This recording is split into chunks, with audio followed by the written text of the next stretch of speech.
Willkommen zu unserem Podcast. Heute lernen wir, wie man eine Zugreise entspannt plant, wie man Plätze reserviert und worauf man achten muss. Wenn euch unser Podcast gefällt, abonniert den Kanal und aktiviert die Glocke.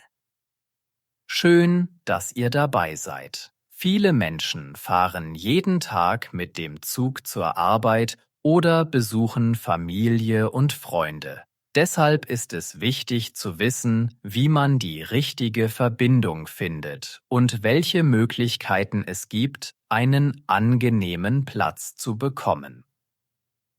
Wenn ich eine Reise plane, schaue ich zuerst online nach den Zeiten. Ich nutze oft die Bahn-App, weil man dort alles auf einen Blick sieht. Viele sagen ja immer, Planung ist die halbe Miete. Und das stimmt wirklich, denn mit guter Vorbereitung spart man viel Stress.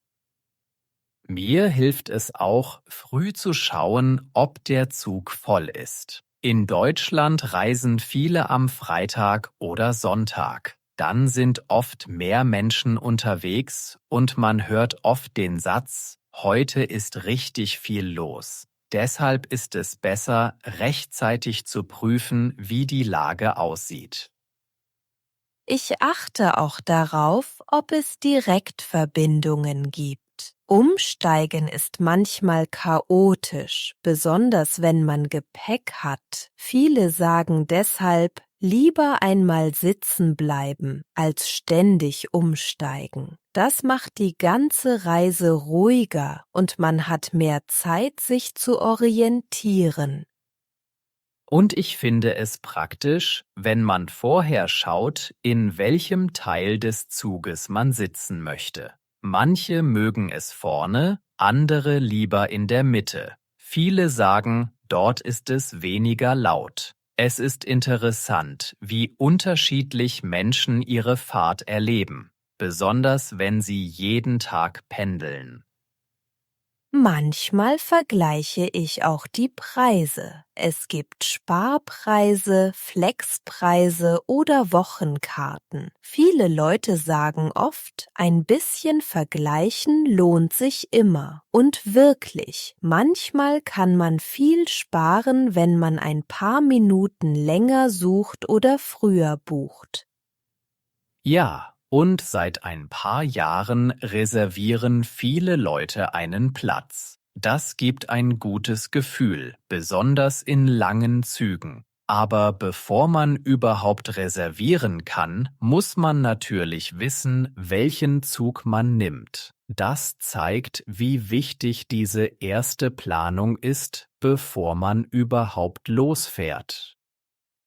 Viele Menschen sagen oft, dass eine Reservierung einfach Ruhe bringt.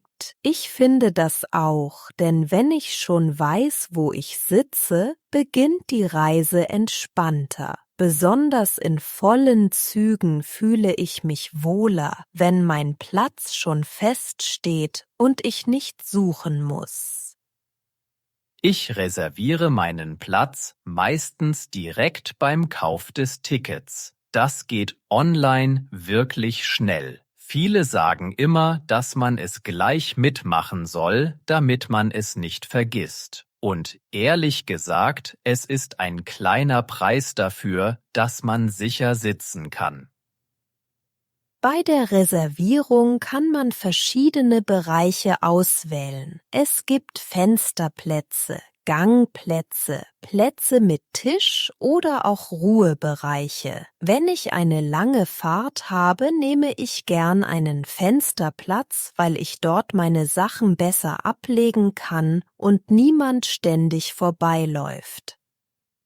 Viele Pendler sagen oft, dass der Gangplatz bequemer ist, weil man leichter aufstehen kann. Aber wenn der Zug voll ist, laufen ständig Leute vorbei und man hört viel Geräusche. Deshalb ist es wichtig, vorher zu überlegen, welche Art von Platz für die eigene Situation am besten passt. Manchmal gibt es auch Situationen, in denen jemand auf meinem Platz sitzt. Die meisten Leute reagieren freundlich, wenn man sagt, dass der Platz reserviert ist. Im Alltag hört man oft Sätze wie „Das ist mein Platz" oder „Ich glaube, Sie sitzen auf meinem Sitz." Die Leute verstehen das meistens schnell. Passiert es doch einmal, dass jemand nicht sofort aufsteht, bleibt man ruhig. Viele Deutsche sagen ja immer, dass man zuerst freundlich fragen soll. Und wirklich, ein ruhiger Ton hilft fast immer weiter. Viele Menschen merken es einfach nicht, weil sie müde sind oder nicht richtig hingeschaut haben. Schön finde ich auch, dass die Reservierung im Wagen angezeigt wird. Über jedem Sitz steht dann der Zielbahnhof oder der Hinweis reserviert. Dadurch sieht man sofort, ob ein Platz frei bleibt. Das hilft besonders, wenn man spät einsteigt und der Zug schon sehr voll ist. Und wenn man mal keine Reservierung hat, muss man ein bisschen flexibel sein. Viele sagen dann einfach, ich setze mich erstmal hier. Doch es kann passieren, dass man später wieder aufstehen muss. Deshalb nutzen viele Menschen die Möglichkeit, im Voraus zu buchen, um genau das zu vermeiden. Es gibt sogar Familienbereiche oder Ruhebereiche, wo mehr Rücksicht erwartet wird. Viele suchen sich bewusst einen Platz in einer ruhigeren Zone, besonders wenn sie arbeiten oder lesen möchten. Und je besser man die Bereiche kennt, desto angenehmer wird die ganze Zugreise, auch wenn der Zug voll ist. Viele Menschen wählen den Ruhebereich, weil sie einfach einen Moment für sich brauchen. Dort erwarten alle, dass man leise spricht und nicht telefoniert. Im Alltag hört man oft den Satz: Ich möchte einfach meine Ruhe haben. Und genau dafür ist dieser Bereich gedacht. Ich finde den Ruhebereich besonders angenehm, wenn ich arbeiten will. Viele sagen ja immer, dass man im Zug besser konzentriert ist, wenn es nicht so laut ist. Deshalb ist es wichtig, dass jeder ein bisschen Rücksicht nimmt und nicht ständig Geräusche macht oder wild hin und her läuft. Manchmal passiert es jedoch, dass Leute gar nicht merken, dass sie im Ruhebereich sitzen. Sie reden laut oder schauen Videos ohne Kopfhörer. Viele reagieren dann höflich und sagen: Entschuldigung, aber das ist der Ruhebereich. Meistens hilft das sofort und alle verstehen die Situation. Wenn jemand trotzdem laut bleibt, versuchen viele zuerst ruhig zu bleiben. Deutsche sagen oft, dass man erstmal freundlich fragen soll. Es geht nicht darum, Ärger zu machen, sondern nur darum, dass die Regeln für alle gleich gelten und jeder die Chance hat, entspannt zu reisen. Ich finde es schön, dass viele Menschen Rücksicht zeigen, sobald sie merken, dass sie stören. Man sieht oft, wie jemand seine Stimme senkt oder sofort die Musik leiser macht. Viele sagen dann: Danke fürs Bescheid sagen, weil sie es nicht absichtlich gemacht haben, sondern einfach nicht darauf geachtet haben. Manchmal sind auch Kinder im Ruhebereich und das ist natürlich ganz normal. Viele Eltern sagen dann gleich, wir versuchen leise zu sein. Niemand erwartet totale Stille, aber alle versuchen, eine angenehme Atmosphäre zu schaffen, in der sich jeder wohlfühlt und ein bisschen entspannen kann. Für viele ist der Ruhebereich ein kleiner Rückzugsort. Menschen lesen, hören leise Musik oder schauen einfach aus dem Fenster. Man hört oft Sätze wie „endlich ein bisschen Ruhe“ oder „hier kann ich abschalten“. Es zeigt, wie wichtig dieser Bereich für viele Reisende geworden ist.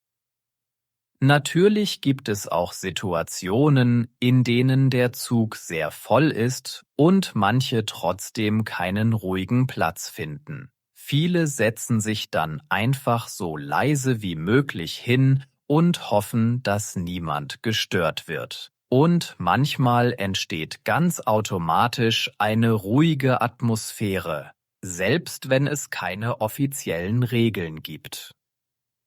Am Ende merkt man, dass der Ruhebereich nur dann funktioniert, wenn alle mitmachen. Ein bisschen Rücksicht, ein freundlicher Ton und ein Gefühl für die Situation machen die ganze Reise angenehmer. Und je öfter man reist, desto besser versteht man, wie wichtig diese kleinen Sachen im Alltag sind.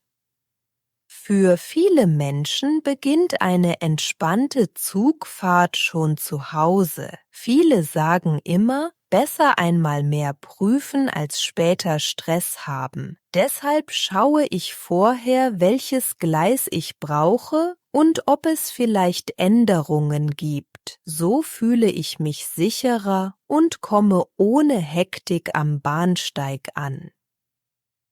Ich achte auch gern darauf, etwas früher am Bahnhof zu sein. Viele Deutsche sagen ja, wer zu spät kommt, hat Pech gehabt. Züge warten selten lange. Deshalb ist es gut, ein paar Minuten einzuplanen. So kann man in Ruhe den Wagen finden und muss nicht rennen, wenn der Zug schon einfährt.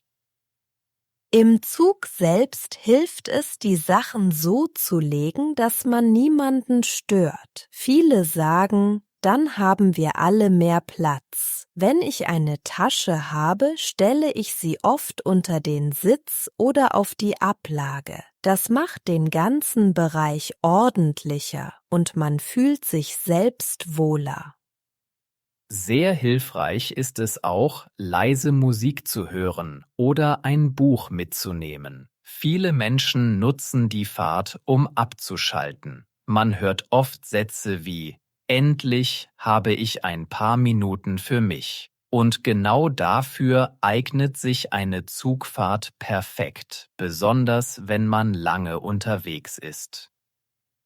Wenn man unsicher ist, kann man den Zugbegleiter fragen. Viele sagen immer, Fragen kostet nichts. Das ist wirklich so. Zugbegleiter helfen gern, wenn man den richtigen Wagen sucht, eine Umbuchung braucht oder wissen möchte, wo der Ruhebereich beginnt. Ein kurzer Dialog klärt meistens alles. Ich finde es auch gut, höflich zu bleiben, wenn es mal eng wird. In Deutschland sagen viele, ein bisschen Rücksicht schadet nie. Und wirklich, ein freundliches Lächeln oder ein kleines Entschuldigung öffnet viele Türen. Gerade in vollen Zügen entstehen so weniger Konflikte und alle fühlen sich wohler. Praktisch ist auch, vorher kleine Snacks oder Wasser mitzunehmen. Viele sagen, besser man hat es, als man braucht es. Oft gibt es zwar einen Bordservice, aber manchmal ist er überfüllt oder geschlossen. Mit etwas zu trinken und einem kleinen Snack reist man einfach entspannter. Und wenn etwas nicht nach Plan läuft, versuchen viele ruhig zu bleiben. Verspätungen oder Änderungen passieren. Viele sagen, da kann man nichts machen. Und tatsächlich hilft es, die Situation so zu nehmen, wie sie ist. Mit etwas Geduld und guter Stimmung bleibt der Tag trotzdem angenehm. Am Ende merkt man, dass Zugreisen viel einfacher werden, wenn man ein paar Dinge im Kopf behält. Eine gute Vorbereitung, ein ruhiger Ton und ein bisschen Rücksicht machen die Fahrt für alle angenehm. So fühlt man sich sicher und kann die Zeit unterwegs wirklich genießen. Danke, dass ihr heute dabei wart. Wir hoffen, dass ihr jetzt entspannter und sicherer mit dem Zug reisen könnt. Passt gut auf euch auf und habt immer eine angenehme Fahrt, egal wohin ihr unterwegs seid. Abonniert den Kanal, aktiviert die Glocke, lasst ein Like da und schreibt in die Kommentare, welche Wörter euch heute am besten gefallen haben. Reisebereich. Ich sitze gern im Reisebereich, wenn ich eine lange Strecke vor mir habe. Viele Menschen suchen zuerst den Reisebereich, um sich besser zu orientieren. Die Umbuchung. Eine Umbuchung ist praktisch, wenn sich die Pläne kurzfristig ändern. Viele fragen den Zugbegleiter, ob eine Umbuchung möglich ist. Der Zugbegleiter. Der Zugbegleiter hilft oft, wenn man den richtigen Wagen nicht findet. Viele Leute fragen den Zugbegleiter nach dem Ruhebereich. Die Verspätung. Bei einer Verspätung bleiben viele Reisende ruhig und warten einfach. Manchmal führt die Verspätung dazu, dass man den Anschlusszug verpasst. Die Rücksicht. Mit etwas Rücksicht fühlen sich alle im Zug wohler. Viele Menschen zeigen Rücksicht, indem sie leiser sprechen.